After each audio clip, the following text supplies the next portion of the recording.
¿Qué tal? Vamos a continuar con el curso de difracción. Esta es la tercera clase. Y en esta clase nos vamos a enfrentar justamente a la difracción de Fresnel y de Fraunhofer. Recordemos que en las clases pasadas, pues nosotros en la primera, pues vimos el principio de Huygens-Fresnel y cómo Fresnel lo matematizaba para explicar la difracción mediante el comportamiento ondulatorio de la luz. Y luego vimos las integrales, las diferentes integrales de difracción que surgen justamente mediante Kirchhoff y Sommerfeld, a partir de la ecuación de onda, ¿no? Entonces viene de Maxwell, ¿no? Pero cómo resolverlas, ¿no? Eso es lo importante. En este caso vamos a hacer como un spoiler, un disclaimer. Fraunhofer es el bueno, Fresnel es el malo, ¿ok? ¿Por qué? Porque Fraunhofer va a ser, simple y sencillamente va a ser una transformada de Fourier de la función pupila, la función apertura, del área de la apertura, pero Fresnel no. Vamos a ver hoy solamente pues cómo se desarrolla todo esto y vamos a ver ejemplos de Fraunhofer. La siguiente clase vamos a ver ejemplos de Fresnel y después vamos a ver vamos a continuar con eso. Entonces, bueno, ¿cómo evaluarlas, no? Entonces, ¿qué hacemos? Bueno, vamos a hacer lo siguiente. Entonces, tomemos justamente la integral de Rayleigh-Sommerfeld.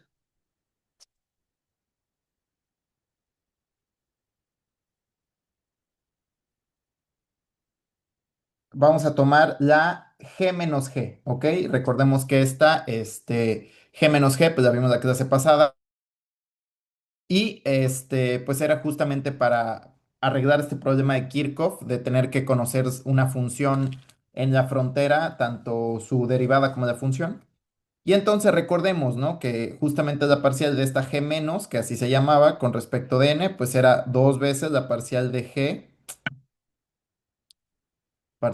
con respecto de n, y esto nos daba 2 e a la s entre s coseno de n, s, y recordemos que al final era un menos coseno de g, ¿ok? Y entonces, pues lo metemos en nuestra integral, ¿no? Nuestra integral al final de todo lo que trabajamos, pues nos va a dar uno entre i lambda, la doble integral en el área de la apertura, justamente la propagación, lo que llega a la apertura, por e a la s, donde s, recordemos, es la distancia desde el punto luminoso de la apertura hacia donde vamos a medir, por g de s. Bueno, pero entonces, ¿qué es lo único que necesitamos aquí? Primero que nada, pues g lo podemos encontrar, ¿no? Pero, ¿qué es lo que necesitamos? Conocemos sí, conocemos lambda, conocemos el área, pero ¿qué es lo que necesitamos? Una expresión matemática analítica que relacione justamente esta área con con S, la distancia de la apertura hacia el punto donde vamos a querer medir. Para eso vamos a usar justamente este dibujo. Vamos a enfrentarnos a lo siguiente. Y es que justamente vamos a considerar hasta el momento pues luz monocromática, nada más un lambda, lambda fijo, que se propaga a través de justamente esta apertura A y pues que tiene un plano opaco sigma, ¿no? Entonces vamos a basarnos literalmente en este dibujo, ¿no? Lo voy a hacer un poquito más grande. Y vamos a evaluar justamente esta integral que acabo de poner aquí arriba. Espero y quede muy claro con la segunda clase. Si no, cualquier duda, pregunta, pues ahí en los comentarios. Y entonces vamos nosotros pues, a darle matarili a esta integral mediante una expresión de S, ¿no? Entonces vamos a considerar que el punto UQ, pues está aquí en la apertura y el S, pues es hasta este punto P, ¿ok? Entonces vamos a considerar que el origen está centrado en la apertura y pues que este punto Q tiene coordenadas eta y ji y este punto P pues está hasta una distancia z del origen. Este es el eje z y tiene unas coordenadas y, x en este plano z. ¿Ok? Entonces, ¿qué hacemos? Bueno, pues vamos a usar pura trigonometría, ¿no? Entonces, podemos ver luego que podemos ver luego que S cuadrada, si nosotros usamos Pitágoras, notemos, nosotros vamos a usar este triángulo, ¿sí? El triángulo este que está aquí, que conecta con S0, ahorita vamos a ver. Entonces, vamos a usar el siguiente, ¿no? X menos, S es la distancia de Q a P, ¿no? Entonces, claramente, pues esto es el triángulo entre la distancia entre chi y X, ¿sí? Luego la distancia entre eta y luego justamente la distancia entre cero y z, ¿no? Porque al final es z, ¿no? Entonces esto es x menos g al cuadrado. Entonces es como, ¿cómo puedo dibujarlo, no? Es como como esta distancia, ¿no? Entonces vamos a sumar y esto va a ser justamente y menos eta al cuadrado más z al cuadrado. Entonces esta, bueno, si quieren, lo podemos ver justamente como la distancia entre dos puntos, ¿no? Fácil, ¿no? Es trigonometría básica. Esta es distancia entre dos puntos, ¿no? Coordenadas del primero menos coordenadas del segundo al cuadrado y se suman cada una de esas restas componente a componente. Bueno, pero pues está chido, ¿no? Pero pues, híjoles, o sea, tenemos que hacerlo para todos. Entonces, ¿qué vamos a hacer? Bueno, nos damos cuenta que ese cero, esta distancia, va del origen a P. Y pues claramente eso es simple y sencillamente en términos de las coordenadas de P, pues es x cuadrada más y cuadrada más z cuadrada, ¿no? ¿Estamos de acuerdo? Entonces, si nosotros desarrollamos s cuadrada, pues claramente encontramos que esto es x cuadrada menos 2x chi más chi cuadrada más y todo el mesocotongo que viene después, ¿no? Y nos damos cuenta que este y este es s cuadrada. S cero cuadrado, perdón. Y entonces esto lo podemos poner S cero cuadrado menos justamente 2x chi menos 2y eta más chi cuadrada más eta cuadrada. Y ahora, pues, ¿qué vamos a hacer? Bueno, pues vamos a factorizar este S cero cuadrada de todo. Y entonces esto es S cero cuadrado, ¿por quién? Por justamente uno menos 2x chi entre S cero menos 2y eta entre S cero más este al cuadrado entre S cero todos estos al cuadrado, porque estamos factorizando al cuadrado, más z cuadrada entre esto al cuadrado. ¿Qué hacemos después? Bueno, pues claramente tomamos una raíz cuadrada, ¿no? Recordemos, este es s cuadrada. Y el s cero pues va a quedar a toda Mauser, ¿no? Pero ¿qué pasa? Bueno, pues vamos a tomar, si nosotros tomamos la raíz cuadrada, pues vamos a notar lo siguiente, ¿no? Claramente, s cero es mucho mayor que x, que y, que y y que eta. A ver, en el diagrama se pueden ver grande la apertura, ¿no? Pero estamos hablando de que vamos a... Una apertura, ya lo había dicho la vez pasada, era un radio de milímetros o menor. Y la distancia de ese ya son centímetros o más, ¿no? O sea, a veces son décimas de milímetros nuestra apertura y ese ya son centímetros. Entonces estamos hablando de una diferencia de 100. Entonces, justamente, a veces es más pequeña o queremos una distancia S más grande que puede llegar a metros y eso quiebra. Entonces, también X, Y, o sea, si tú pones eh, un obstáculo, una apertura de tamaño milimétrico, vas a tener un patrón milimétrico, ¿no? Se va a expandir un poco, pero no va a ser tan grande. Entonces, no hay problema con esto, ¿no? ¿Qué hacemos? Bueno, al suponer que todo esto, pues todos estos productos, pues siguen siendo súper pequeños con respecto de ese cuadrada. Y entonces podemos expandir, si nosotros nos acordamos, la expansión de Taylor, cuando Q es muy pequeño, pues esto es justamente uno más Q medios menos Q cuadrado entre 8, ¿no? Y podemos hacer esto. Si hacemos esto y definiendo justamente los cosenos directores, que es justamente X entre S0, Y entre S0, que sus normas van a ser menores o iguales que uno. Entonces, recordemos que es un coseno director, es justamente como que el ángulo que hace un vector con respecto de un eje en particular y eso nos da el componente en ese eje. Si hacemos nosotros esto y dejo de tarea, podemos llegar a justamente esta expresión. S es igual a S0 menos LX y más LY eta más y al cuadrado más z al cuadrado entre 2s0 menos Lx ji más Ly eta al cuadrado entre 2s0 más pa. Ahora, pues ya, a ver, lo que queremos, y vamos a volver a concentrarnos. Lo que nosotros queremos es tener una integración en la pupila, porque es lo que vamos a hacer. Vamos a integrar en la pupila. Entonces no nos interesa X y Y, queremos desaparecerlos. Y es lo que estamos intentando lograr. Lo dejamos en términos de ese cero porque eso lo podemos medir. Fácil, ¿no? Entonces,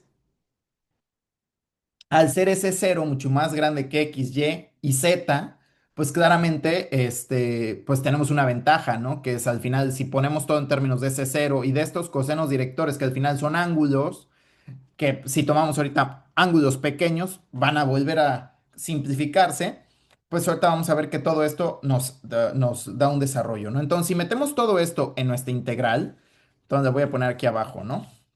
Nuestra integral, pues es UP, que es menos I entre lambda, la doble integral de U de Q, E a la I K S entre S, coseno de J de S.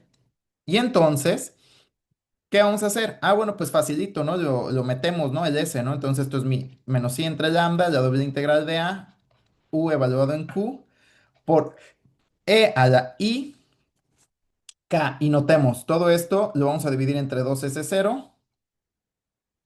Lo vamos a hacer de la siguiente manera, ¿vale? Vamos a nosotros, sí, me conviene. Vamos a separar estos, ¿vale? Vamos a separar este y este, ¿ok? De hecho, vamos a aproximar, de hecho, S por s cero también y coseno de G por este coseno de delta. ¿Sí? ¿Por qué? Bueno, porque en la práctica, si nosotros prestamos atención a este diagrama, S y S0, como están bastante grandes las distancias, se aproximan. Estamos hablando de un puntito hacia esta distancia. Y entonces imaginemos, vamos a apuntar al centro de mi palma este puntito, ¿no?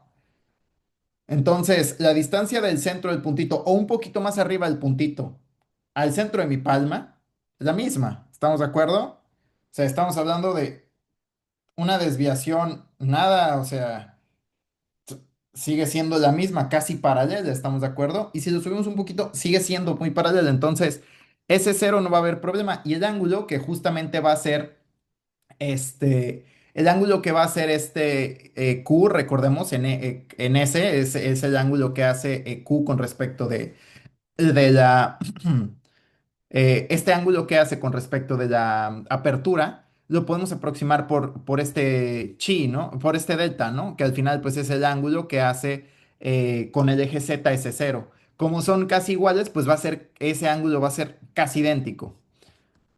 Entonces, bueno.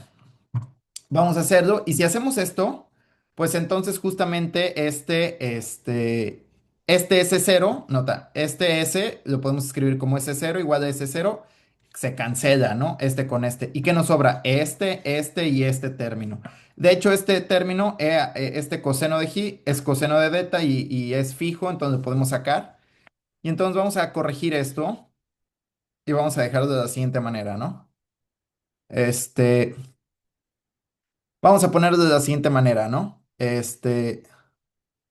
Va a ser esto menos i entre lambda coseno de delta e a la i k s cero, que es el primer término, el s cero, entre s cero por justamente la doble integral, porque s cero no tiene nada que ver, en el área de u, vamos a poner que este es en j y eta, que es en q, por e a la i k entre s cero, que es el segundo término, notemos. Este es el primero, este es el que sacamos aquí, y vamos a encerrar estos dos en una exponencial y este en otra exponencial, ¿vale? Este es i entre 2s0 por j cuadrada, eta cuadrada, menos lx, j más ly, eta, todo esto al cuadrado. Todo esto por la exponencial e a la menos ik lxj más ly eta, todo esto de j de eta, que es donde queremos integrar, ¿no? Entonces, literalmente nuestra integral, ¿qué quedó? Ah, bueno, pues ya nos deshicimos del ángulo. Bueno, bien, ¿no?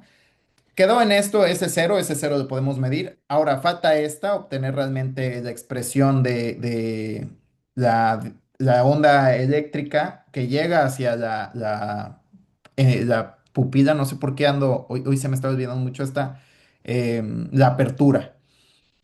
Y pues ahora literalmente solo queda esto que es G eta, que es el parámetro de la apertura, ¿no? Su área. Entonces, vamos a hacer lo siguiente, ¿no?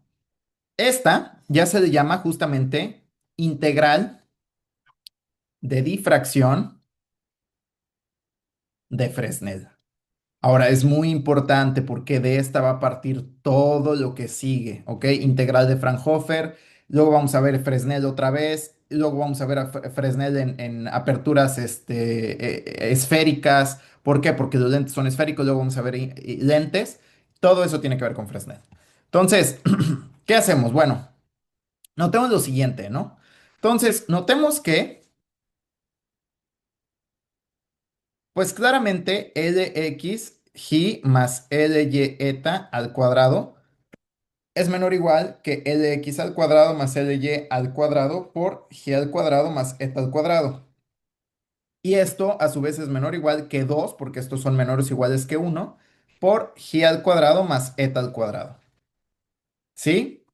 Si tienen dudas sobre esta, por ejemplo, dejo de tarea probarla. O sea, ¿de dónde sacan esto? Esta, de este paso, inmediato, ¿no? ¿Por qué? Por justamente cómo construimos, cómo nuestro comportamiento de los cosenos directores. Pero de este paso, queda de tarea probarla. Es simple y sencillamente expándanla y llegan a una tautología. Y de ahí, ¡pum!, se construye.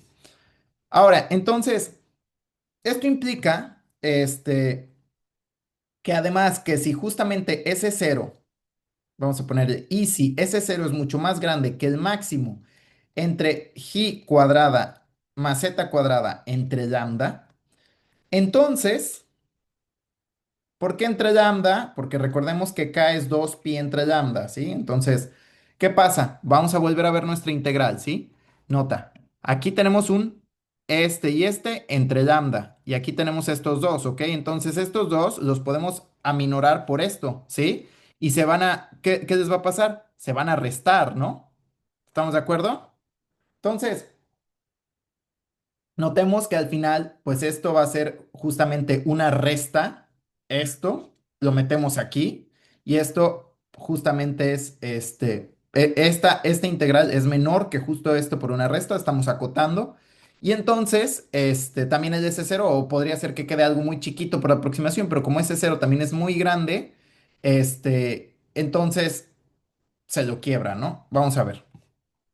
Entonces, ¿qué va a pasar? Pues justamente con esto, pues vamos a tener que la exponencial de i por k entre s0 de chi cuadrada más z cuadrada menos lx g más ly eta al cuadrado, todo esto tiene que ser casi uno.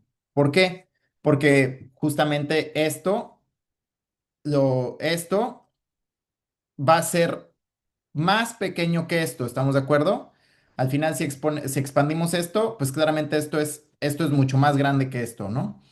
Y luego, justamente, tenemos que ese cero es mucho más grande que este entre lambda, ¿no? Entonces, si lo dividimos, si ahora hacemos lo contrario, ¿qué pasa? No, vamos a pasarlo dividiendo, ¿no? Entonces, quiere decir que uno es mucho más grande que el máximo entre chi cuadrada más z cuadrada entre lambda s cero, ¿ok?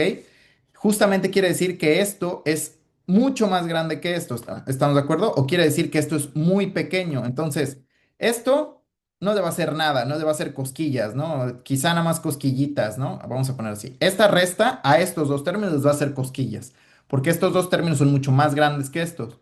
Pero luego, ¿qué vamos a tener? Pues estos dos términos nada más que les hicieron cosquillas, pero ¿qué pasa? Que es uno entre lambda, uno entre lambda es cero, por esto es muy pequeño que uno, por lo tanto es casi cero, entonces esta exponencial se nos vuelve uno.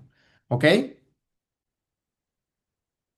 Y a esta justamente, a estas aproximaciones, justamente estas dos, vamos a ponerlas aquí, estas dos se le llama aproximación de Fraunhofer.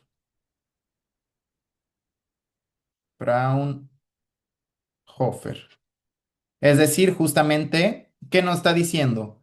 Que justamente esta, quiere decir que como la distancia es más grande que esto, pues va a matar esta, ¿no? Dicho de otra manera, si nosotros vemos nuestra expansión en la serie de Taylor, ¿a quién está matando? A estos, ¿estamos de acuerdo? Entonces, Fraunhofer y estos, ¿qué son? Son los términos cuadráticos. Entonces, Fraunhofer lo que está haciendo es linealizar casi, casi, ¿no? Me voy a primer orden. A mí no me interesa, mata eso. A mí no me interesa. ¿Por qué? ¿Por qué lo matamos? Porque como estamos considerando distancias tan grandes, entonces ese cero desde aquí lo podemos haber visto, ¿no? Como nosotros estamos considerando distancias tan grandes, ese cero es muy, muy grande, entonces se pela gallo, ¿no? Ahora, me podrán decir, bueno, pero es que André, pero ¿qué significa esto, no? ¿Por qué lambda es más grande, no? O sea, al final lambda es, por ejemplo, un nanómetro, entonces divide en un nanómetro, se te multiplica por 10 a la 9, ¿no? Sí, pero recordemos, esto es un radio de una apertura, entonces estamos hablando de décimas de milímetro al cuadrado, estamos hablando por micrómetros, ¿sí? Y luego sumados, o quizás son más pequeños aún, ¿no? O sea, de hecho menos, ¿no? Porque si son décimas de un micrómetro es 10 a la menos 4 multiplicado es 10 a la menos 3 por 10 estamos hablando de un metro, ¿no? Entonces esto, si hacemos cuentas, si hacemos cuentitas más o menos, una apertura de décimas de milímetro y este que sean nanómetros, estamos hablando de que esta división nos va a dar metros o centímetros, ¿no? Y entonces, ¿qué quiere decir? Que ese tiene que estar lejísimos, o sea, ese tiene que ser muy grande para que justamente esta aproximación funcione. Por eso Fraunhofer, o es por eso que estoy explicando estas aproximaciones, y claramente como estos son los términos, em, estos son los términos que no tienen que ver con los otros por las distancias, pues esto no le va a hacer cosquillas, ¿no? Entonces, esto es más o menos lo que significa, ¿no? Esta aproximación, que ese cero tiene que estar muy lejos. ¿Para qué? Bueno, si está muy lejos, esta exponencial se te va a morir. Y entonces, así, pues notemos que nuestro u de x y de y es menos i por coseno de delta entre lambda e a la i k s cero entre s cero, la doble integral en la apertura de u de j y eta, e a la menos i, vamos a poner así, lx por j más ly eta, todo esto de j de eta. Y esta justamente se le llama la integral de Fraunhofer, ¿no? Entonces, esta justamente es la integral para difracción a largas distancias, S ceros muy grandes. Entonces, eso es muy, muy, muy importante, ¿no? Considerar que Fraunhofer hizo todo esto considerando justamente esta aproximación necesaria, ¿no? Entonces, bueno, pero es muy importante que notemos algo y es la magia de esto de la difracción. Voy a definir lo siguiente. Notemos g de kx, ky. Vamos a definir la transformada 2D de Fourier.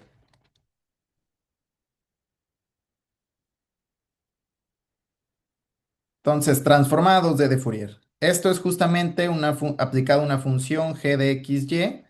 Y esto pues es justamente la doble integral de menos infinito a infinito en ambas de g de xy, pero esto es por e a la menos i por kxx más ky, todo esto dk x dky.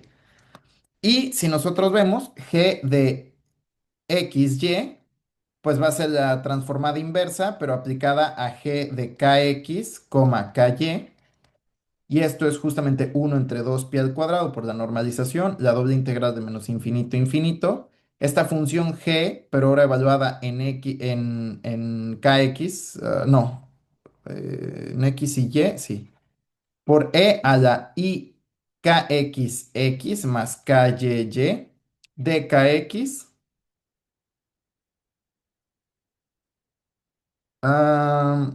Ya me acordé. Este es de x de y, perdón. Y esto es g de xy, dx de y. Y este es dkx de ky. Ahora sí está bien. Y muy bien. Y este tiene que ser kx, ky. Kx, ky. Muy bien. Ahora sí está bien. Entonces, notemos, si nosotros vemos la transformada 2D de Fourier, no nos percatamos que este integral de Fraunhofer, de integral de Fraunhofer a distancias largas, ¿no se parece mucho a esto? Notemos, tiene aquí una constante, sí, pero veamos la doble integral de una función por e a la algo que depende de x por una función más algo que depende de y por este producto.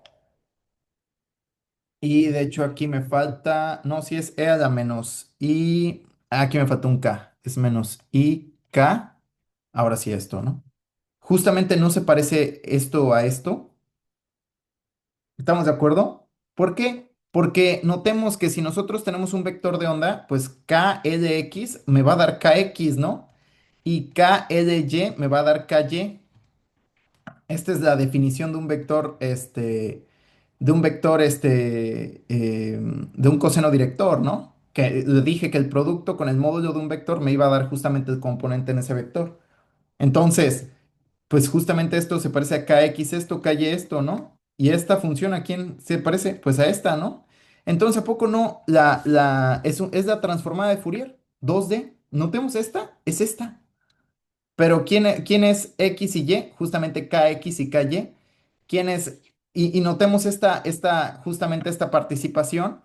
Y ya que dije el secreto de que los cosenos directores hacen esta magia de pasarnos a KX y KY,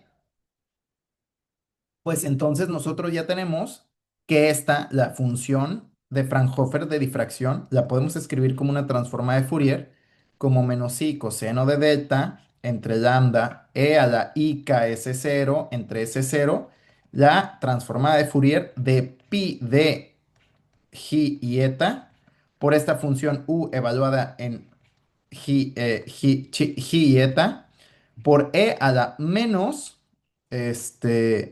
vamos a ponerle así, i k, este, vamos a poner i k x x más ky dkx dky.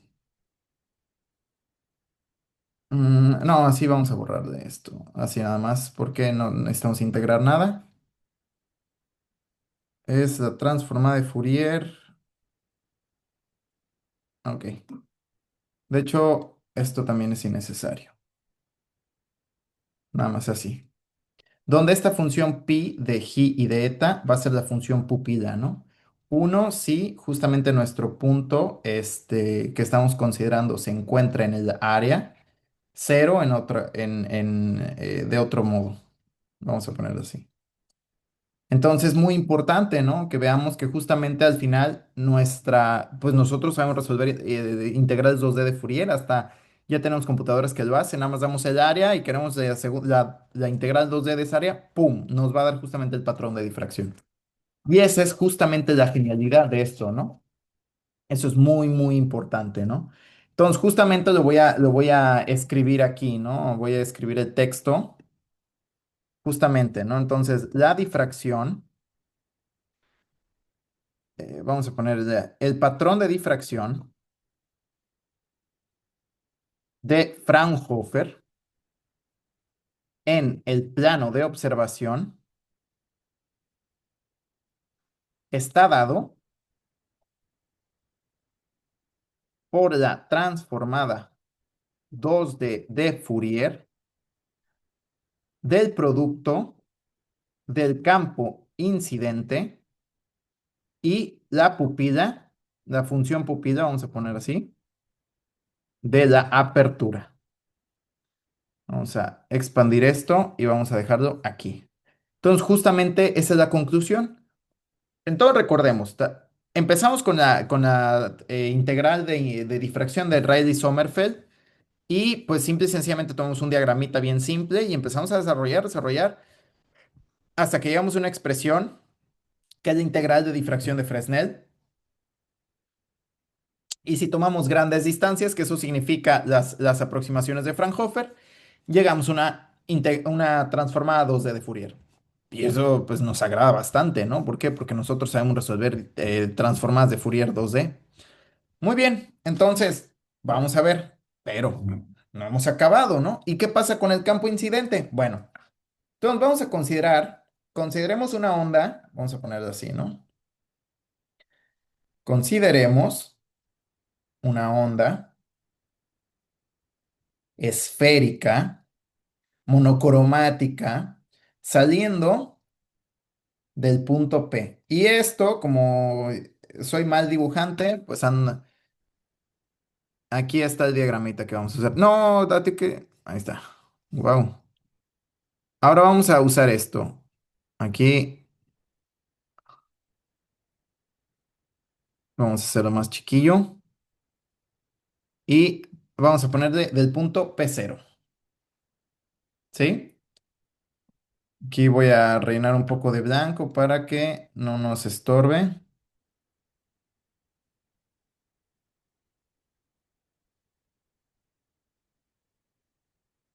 Muy bien. Sacado de un libro. Muy bien. Entonces, vamos a ver lo siguiente, ¿no? Ahora vamos a evaluar nuestro campo, ¿no? Vamos a considerar este punto P0. Lo que queremos es, si ya tenemos la forma de ese, ¿no? Si logramos expresar nuestro campo ahora en términos justamente de chi y de eta, ya acabamos. ¿Por qué? Porque justamente vamos a tener ya la expresión para poder hacer la integral. Ahora, una onda esférica, recordemos, ¿no?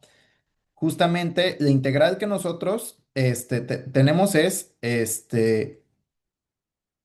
vamos a tener menos i entre lambda, la doble integral en a, uq, e a la i k s entre s coseno de ji de s, ¿no?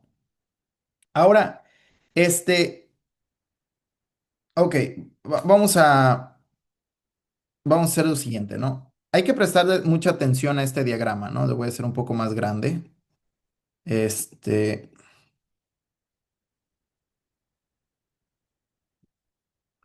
ahí está.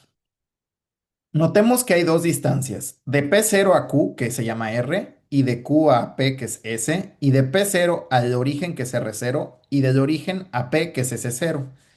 Ok, entonces esta es la integral que nosotros queremos evaluar. Ahora, ya nosotros ya teníamos todo, habíamos desarrollado, pero ¿quién es este? Tomamos una onda esférica. Entonces, si tomamos una onda esférica, desde este punto, digamos que es el punto fuente, llegando aquí, esta onda esférica, pues simple y sencillamente va a tener la siguiente forma. Ya lo habíamos platicado, una amplitud por e a la i k, la distancia, en este caso de aquí a q es r, entre lo que viajó, que es r, por conservación de la energía. Y entonces, entonces nuestro campo, si nosotros vemos así, pues la integral que nosotros queremos, la integral de Rayleigh-Sommerfeld, pues es UP, que es menos IA entre lambda, la doble integral en el área de E a la IK R más S entre R más S, coseno de Ji de chi de eta. Y esto es justamente lo que vamos a tener que evaluar. Ahora, si volvemos a hacer las mismas aproximaciones y ahora trabajamos lo mismo, literalmente ya lo hicimos con S, si ahora lo hacemos con R, simple y sencillamente vamos a llegar fácilmente a esto, ¿no? Ahora, vamos a tomar un trucazo aquí, ¿vale? Vamos a tomar un megatruco, que es lo siguiente, ¿no? Entonces, tomemos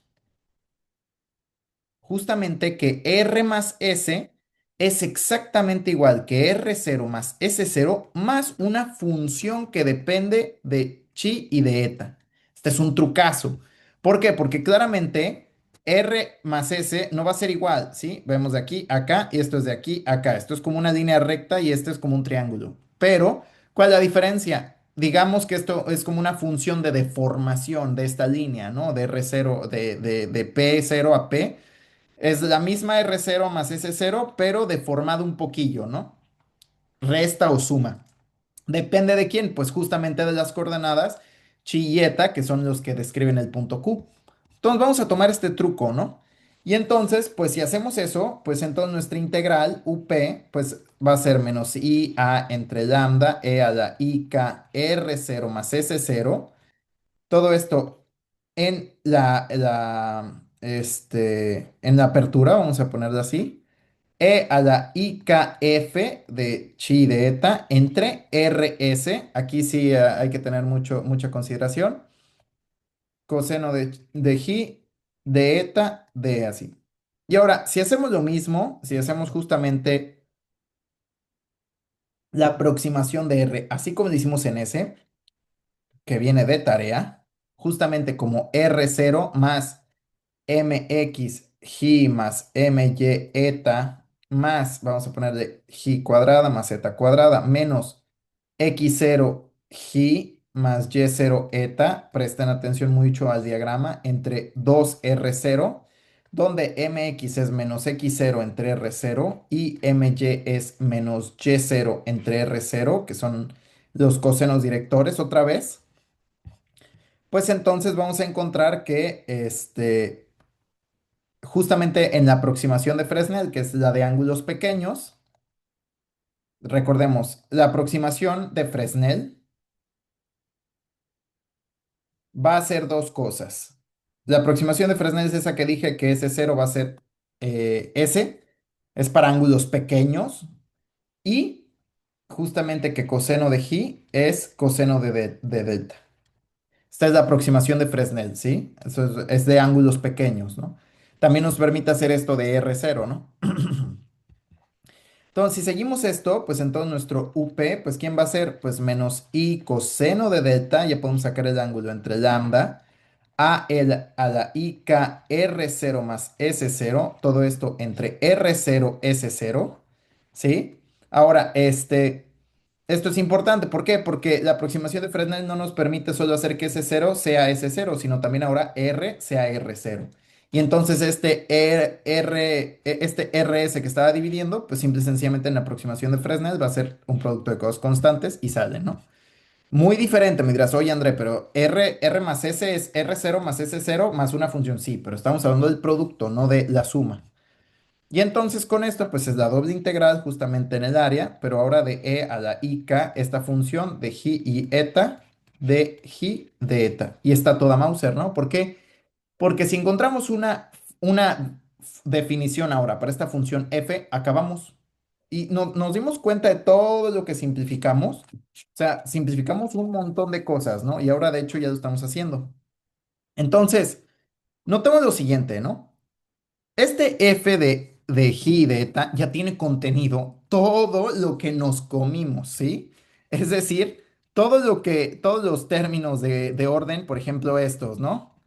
Estos, estos tres, digamos, lo voy a poner amarillo, estos tres y estos tres, o estos, esos son los que van a estar contenidos aquí en esta función. Eso es lo que nos estamos comiendo, porque al final, efectivamente, R más S es R0 más S0 más todos estos términos.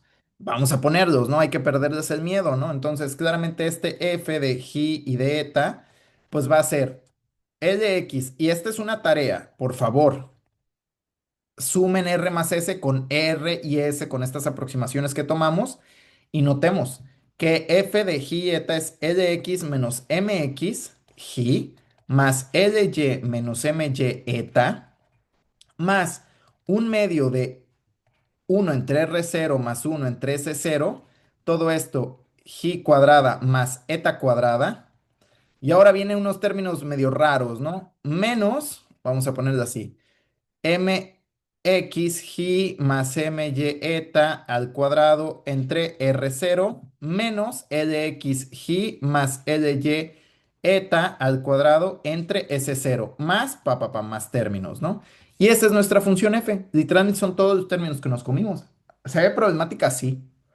Pero, ¿qué hacemos? Bueno, pues sucede que aquí podemos hacer dos cosas, ¿no? Entonces, justamente en la difracción con esta función f, podemos ahora trabajar la difracción de Fraunhofer o la de Fresnel, Fraunhofer, de dos siguientes maneras, ¿no? Entonces, justamente el término, vamos a ponerle, los términos cuadráticos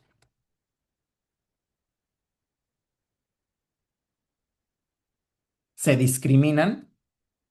Entonces, esta función f le aprendemos de memoria. Los términos cuadráticos se discriminan porque distancias grandes, lo podemos ver aquí. Estos términos cuadráticos, este y este, pelan gallo. Que entonces f de gi y de eta es una función lineal, mientras que en la difracción de Fresnel,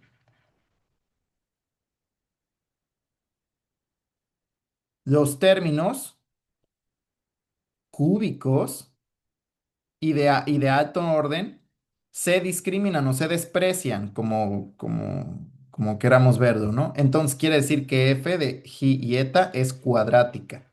Entonces, justamente, pues podemos aprendernos literalmente esta integral, esta, que también la podemos ver ya como una transformada de Fourier. Ahorita vamos a ver eso. Pero, si nos aprendemos este f, es fácil. Fraunhofer, distancias grandes. Todo término cuadrático, ¡pam!, se acaba. Lineal. La linealidad nos permite transformar de Fourier. No, cuadrático, Fresnel. Problemas. Pero solucionables, lo vamos a ver. Entonces, vamos a ver justamente la difracción de Fraunhofer. Se puede, se puede obtener de dos condiciones. Se puede obtener, vamos a ponerlo así, ¿no? Entonces, número uno, pues R0 tiene que ser mucho más grande que eta cuadrada más gi cuadrada max entre lambda y S0 también tiene que ser más grande que gi cuadrada más eta cuadrada max. Todo esto entre lambda. Ya lo había platicado, estos son distancias grandes. Ahora, ¿qué estamos metiendo? Que la fuente también tiene que estar muy lejos. Y el plano de observación. Entonces, una de las condiciones para Fraunhofer, y entonces hay que tomar nota en todo lo que digo. Entonces, quiere decir que Fraunhofer lo que está haciendo es, se simplifica, tenemos una transformada de Fourier, pero ¿cuál es el costo? Que para poder utilizar una herramienta que ya tenemos mecanizada como una transformada de Fourier, tanto la fuente como el plano de observación tienen que estar lejísimos. ¿Cuánto es lejísimos? Pues depende mucho de quién sea tu gi, tu eta y tu lambda. Lamentablemente, si quieres usar una pupila grande, una apertura grande, híjoles, de centímetros, ¿cuánto tiene que hacer? Dejo el cálculo. Yo ya lo hice mental y lo comenté.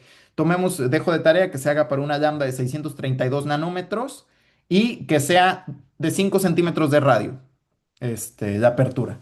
¿Cuánto? Calculen, ¿cuánto tiene que ser el estimado de S0 y R0? Entonces, eso ya tiene que contar como algo muy grande. Entonces, híjoles, ¿cómo le hacemos en la práctica, no? Entonces, hay un truco que me gusta mucho. Porque si tiene que ver con distancias sumamente grandes, pues como que nos acobardamos, ¿no? O sea, como que... Y aparte no tiene sentido que, pues imaginen, si hacen esta tarea de justamente la aproximación de lambda igual 632 nanómetros y un diámetro de G de que el Dmax sea 5 centímetros, ¿cuánto tiene que ser ese cero? ¿O a cuánto tiene que ser más grande, no? Tiene que ser grandísimo. Entonces, imaginen, no, pues tenemos que poner nuestro láser a 7 kilómetros y nuestro plano de observación a 5 kilómetros. ¿Va a llegar la luz? Ni de chiste. ¿Qué hacemos? Ponemos lentes. Entonces, recordemos que un lente, justamente, ¿cómo llega o cómo expresa un lente luz por ejemplo, llega del infinito, ¿no? Así, ¿no? La luz, para que llegue justamente perpendicular a un lente, tiene que venir del infinito, ¿no? Podemos hacer lo mismo, pero al revés. Usar un lente convergente y poner nuestra fuente y que llegue un lente convergente y que del lente salga así. Entonces, ahora luz que viene del infinito se enfrenta contra nuestra pupila y ahora ponemos otro lente y que justamente mande hacia nuestro plano de observación. Tenemos Fraunhofer. Con eso solucionamos. Este soluciona R0, este soluciona S0 y podemos tener difracción de Fraunhofer en pocos centímetros. Entonces, va a haber otra condición, ¿no? Justamente la segunda condición es que uno entre R0 más S1 entre S0 sea cero y que justamente mx al cuadrado, my al cuadrado, lx al cuadrado, ly al cuadrado sean mucho menor que R0 lambda entre g al cuadrado más z al cuadrado max. ¿Qué significa esto? Bueno, esto significa que justamente una onda convergente, es decir, R0 negativo, o divergente R0 positivo, una onda esférica, pues sale de la apertura y el patrón de difracción de Fraunhofer se forma justamente en el plano paralelo a la apertura que contiene el centro de convergencia o divergencia de esta onda. Es decir, en el plano de imagen gaussiano. Eso es lo que quiere decir. Si nosotros, la difracción de Fraunhofer quiere decir que justamente si sale una onda esférica, el patrón de difracción se va a formar donde converja o diverja, es decir, en la fuente o en justamente en el punto de convergencia. Ahí. Entonces sale una ondota, ¿no? Imaginemos, sale una ondota mega gigante y pues si es una onda convergente, digamos, ¿no? El patrón se va a tener, donde se cierra la onda, podemos hacer una mega ondota y donde se cierre, ahí va a estar. Usualmente es muy lejos. Entonces, pues justamente esta es como que la parte importante y ahora vamos a platicar sobre justamente los patrones de difracción de Fraunhofer, ¿no? Entonces, todo esto es para pues estudiar un poquito de Fraunhofer y ahora vamos a platicar los patrones de difracción de Fraunhofer. Entonces, bueno, vamos a ver los patrones de difracción, ¿no? Patrones de difracción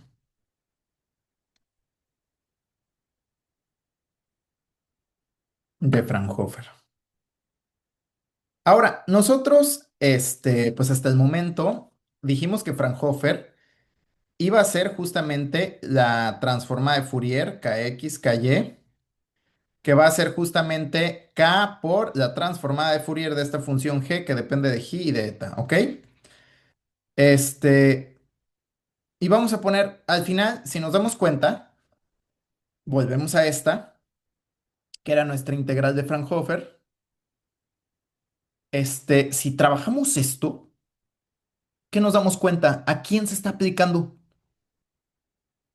Si prestamos atención a la definición 2D de la transforma de Fourier, ¿quién es la función? Porque este e a la menos i, si nos damos cuenta, esta es nuestra integral, es lo que dije, es esta.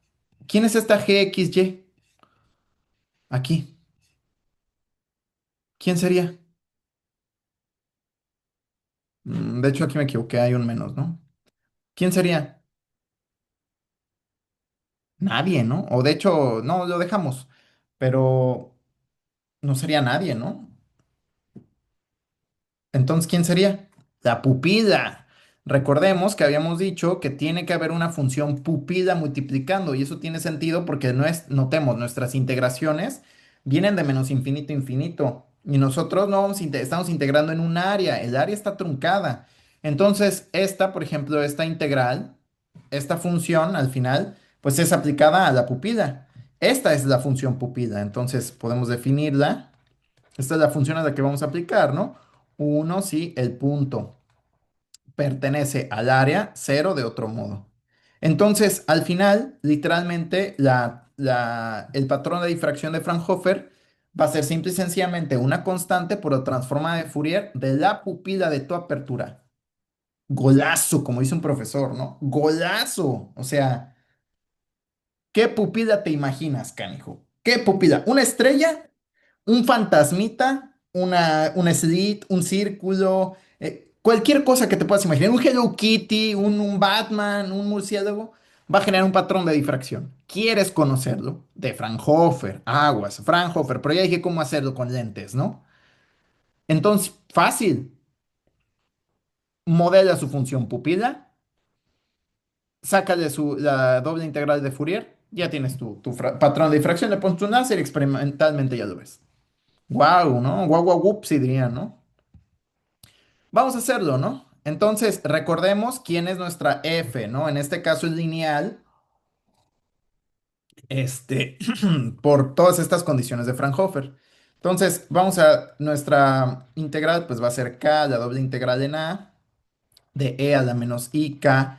Vamos a ponerle pj más q eta de j de eta, donde K pues va a ser justamente menos I coseno de delta entre lambda a e a la i k r cero más s cero todo esto entre r cero y s cero y donde P va a ser Lx menos Mx y Q va a ser Ly menos My, que son los cosenos directores, ¿no?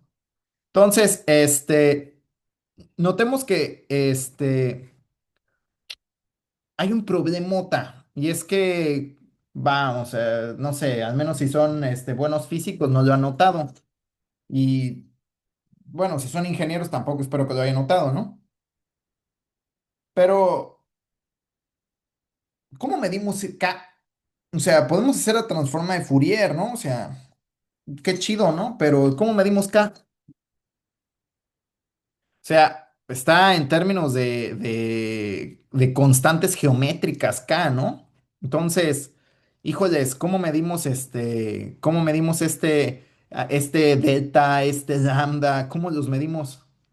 Bueno, el lambda lo podemos medir, ¿no? Pero ¿cómo medimos R0, S0, esta amplitud A, pues, híjoles, como que sería un rollo, es un rollo que está en términos de constantes geométricas, ¿no? Nos gusta, matemáticamente nos gusta. ¿Por qué?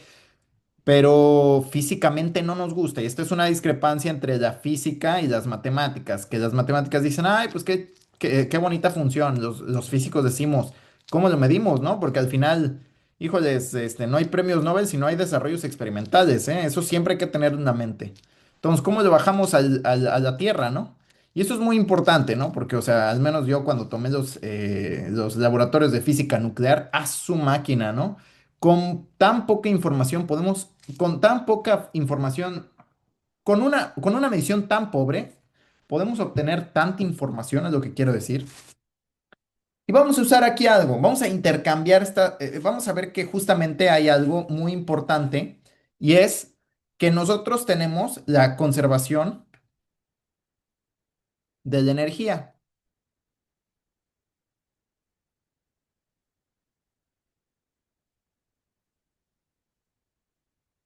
Esta conservación nos dice que la integral de menos infinito a infinito de justamente la intensidad, recordemos, que el módulo del cuadrado de nuestra perturbación de luz o de nuestra onda escalar de luz es la intensidad, evaluada en todo el espacio, en toda el área, pues es una constante, ¿no? Es la conservación de la energía. Bueno, si hacemos esto, pues vamos a hacer algo muy importante, ¿no? Ok, tomemos que Kx pues es Kx entre S0 y que Ky pues es Y entre S0 K, ¿sí? Por lo tanto, dkx pues es k entre s0 de x y dky pues es igual a k entre s0 de y, ¿sí? Entonces vamos a pasar de aquí para acá. Vamos a multiplicar por unas constantes y notemos que esto es simple y sencillamente s0 entre k al cuadrado, la doble integral por u de x y de y al cuadrado, dkx dky. ¿Y qué podemos usar? Ah, bueno, pues podemos usar justamente el teorema de Parseval, que es justamente el teorema de la conservación de la energía, pero que nos dice que la energía se conserva en cualquier tipo de espacio. Recordemos que Fourier pasa del espacio de tiempo al espacio de frecuencias. ¿Y qué pasa? Pues fácil, nos dice que justamente el teorema de Parseval, dejo de investigarlo, pero justamente si utilizamos el teorema de Parseval, esto lo podemos dejar como este, hacer un cambio justamente a nuestra función, vamos a llamar nuestra función pupila, y entonces esto lo podemos hacer así con un cambio de variable. Vamos a hacer que esto sea S0 lambda entre 2pi al cuadrado, la doble integral de nuestra función g de kx, ky al cuadrado, de kx, de ky. ¿Y qué creen? Pues que esto es justamente S0 lambda al cuadrado por K al cuadrado por F, donde F es el área de la apertura, ¿no? Entonces, si hacemos esto, ¿qué va a pasar? Podemos despejar acá, ¿no? ¿Sí o no? Y entonces, podemos despejar de aquí a acá y recordemos que K, pues es un número complejo, ¿no? O sea, es un número que al final va a tener ahí si nosotros despejamos o queremos un número complejo, este, al final, si tomamos un módulo, perdemos toda información de la fase, ¿no? Entonces hay que agregarla, ¿no? Entonces, E a la I phi entre lambda S0, tomamos una raíz cuadrada de la energía entre el área de la apertura, ¿sí? De aquí a aquí es por el teorema de Parseval, ¿no? Y esta, simple y sencillamente, es el área de la apertura. ¿Por qué? Porque habíamos dicho con nuestra función, sustituimos con esto que habíamos dicho aquí arriba, esto, ¿sí? Hay que prestar mucha atención. Entonces, ¿qué pasa? Pues cambiamos nuestras constantes geométricas por la energía. Eso es lo que nos interesa, ¿no? Nos interesa, ¿por qué? Porque al final es una fase, podemos medir la fase de un láser, la longitud de onda, la distancia, esa distancia la podemos medir, y justamente la energía entre el área de la apertura. Y entonces con eso sabemos justamente qué es esta constante K de una manera más amigable. Entonces, ya con esto podemos ir a ejemplos. Ya con esto vamos a resolver, ¿no? A ver, vamos a trabajar con Leslie. Ah, que la canción contigo. Este, a ver, vamos a trabajar con este slit, que es ay, ¿cómo se llama slit en español? No, ya me agringué. Ok, vamos a trabajar con esta. Entonces, nosotros tenemos que nuestra integral de Fraunhofer es e a la menos i k p ji más q eta de ji de eta. Ahora, claramente, pues esto, podemos de aquí sacar de nuestros ejes ji y eta, pues que justamente menos a es menor o igual que ji, menor o igual que a, y menos b es menor o igual que eta, menor o igual que b, y pues aplicamos un Fubini, ¿no? Entonces esto es la integral de menos a de e a la menos i kp ji de ji, de integral de menos b a b de e a la menos i k q eta de eta. Y si hacemos esto, hacemos estas integrales, sucede que esta integral y esta integral son integrales de un sinc. Entonces esto es 2a sinc de kpa por 2b sinc de kqb. Entonces, ¿dónde justamente los que varían aquí son P y Q? De hecho, P pues es LX menos MX, que es justamente seno de teta menos seno de teta cero, que es igual a un número entre lambda entre 2A. Y este es justamente, este es el número de franjas, más menos uno más menos 2 y así. Y Q también tiene, que es LY menos MY, y justamente esto lo podemos ver como NB por lambda entre 2B. Entonces, de aquí, pues por ejemplo, podemos ver que nuestra intensidad pues va a ser el módulo de UP al cuadrado. Y esto pues es EF entre lambda R cuadrada sin al cuadrado de KPA sin al cuadrado de KQB. Recordemos la función sin. La función sin es, bueno, me quedó bien culera, ¿no? Pero es algo así, ¿no? Entonces, notemos que este es el plano de observación y esta es la función sinc. Imaginemos que nuestro ojo está viendo de arriba para acá y este es justamente el patrón de difracción que vemos. Notemos, es la función sinc, es check, check, y aquí el máximo y luego check, check, check. Y también en la otra dirección, justamente es la difracción. Entonces, la difracción de siluetas o de rectángulos son funciones sinc. Siempre que tengamos una rendija cuadrangular rectangular, vamos a ver funciones sinc. Y por último, pues vale mencionar justamente la difracción de discos, ¿no? En Fraunhofer en discos, vamos a ponerlo abajito mejor. Y voy a platicar un poquito sobre los discos de aire, que estos son muy importantes. Voy a... Uf, aquí voy a trabajar esto. Aquí está, perfecto. Entonces, justamente esta integración, pues voy a invitar a hacerla, esta queda de tarea. Y lo que vamos a hacer en esta apertura circular, pues es simple y sencillamente, vamos a modelar G como rho coseno de teta, eta como rho seno de teta.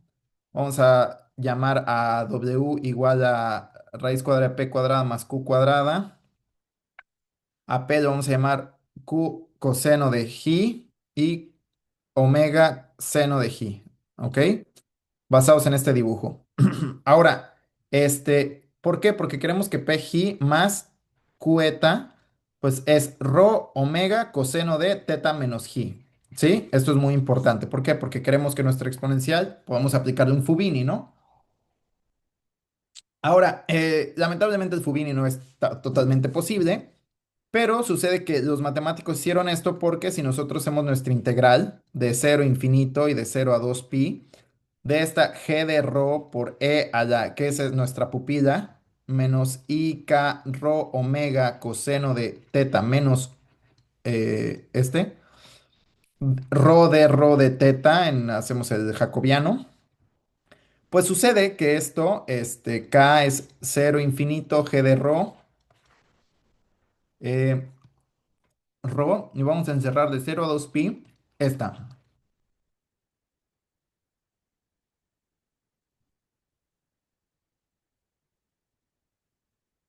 Todo esto por de gi, y acá de rho. Ah, de teta, perdón. Sucede que esta integral, este, pues, ¿qué crees? Bueno, si nosotros nos acordamos de las funciones de Bessel, que se define como i a la n entre 2pi de integral de cero a 2pi de e a la menos i x coseno de psi, creo que es psi, e a la menos i n psi de psi, se parece, ¿no? Bueno, me dirás, oye André, pero bueno, porque si tú multiplicas lo puedes desarrollar. Y sucede que si tomas n igual a cero, justamente esta integral, esto le podemos poner como el x y este como el coseno de g. ¿Y esto checa para quién?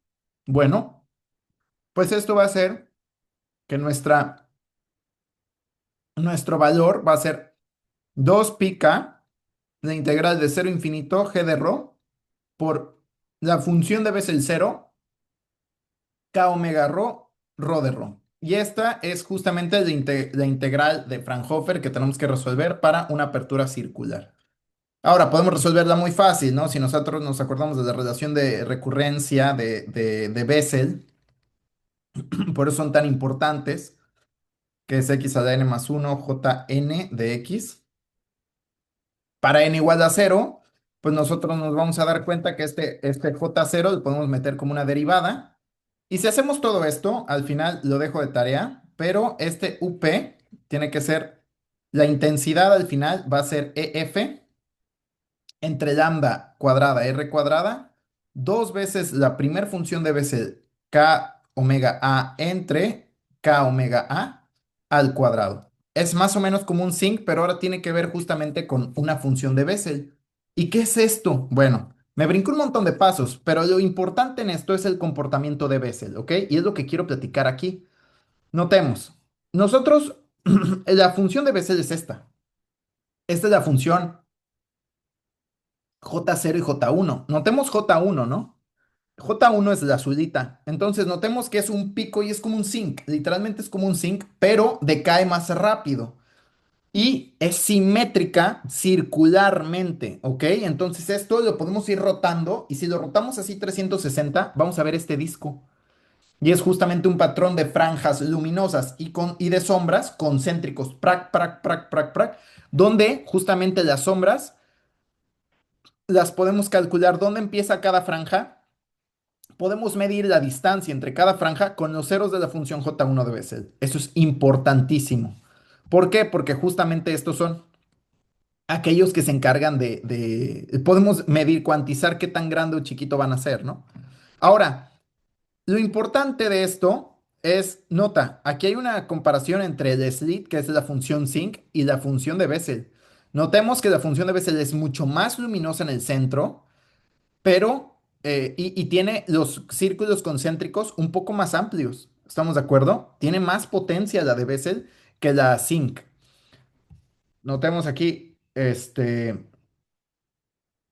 cómo cae, ¿no? Ah, es al revés, ¿no?